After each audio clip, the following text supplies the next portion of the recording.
ستجدون إجابات شافعية كافية على الأسئلة المثارة حول الإسلام فقط على شاشة D&D. سيكون هذا السلاح والصاروخ لأهل الحق الذي سيحدد هدفه بنفسه. سيبدو أن النور المنبعث من شاشته يطرد ظلمات الضلال الحالكة بعيدا، حيث سيتم الدفاع عن الدين وحب الرسول صلى الله عليه وآله وسلم في مجالس أهل الحق.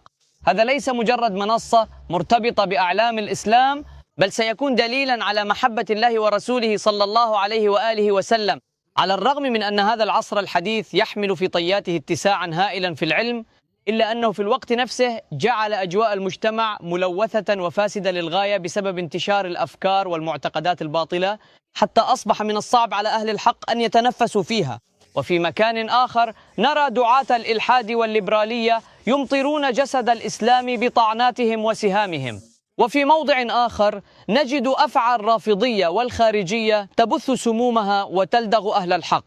وفي أماكن أخرى نرى اليهودية والمسيحية تمارس أعمالها الدنيئة ضد الإسلام: البدع، سوء العمل، تعطيل الإسلام في المعاملات، ومواجهة نظام الكفر. كل هذا يسمى باختصار D&D، أي الدفاع عن الدين، وهو اللي سيعطر الأجواء بصدق الإسلام، وهو اللي حيخل زهور العقيدة الصحيحة تتفتح، وهو اللي سيظهر، وهو يركز على المحبة والتربية والمعاشرة والتجارة الإسلامية وبناء الشخصية.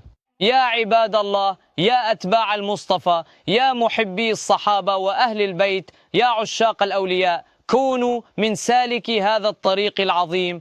تابعونا، شاركوا، وكونوا جزءا من هذه المهمة، لأن هذه ليست مهمتنا وحدنا، بل هي أيضا مهمتكم جميعا.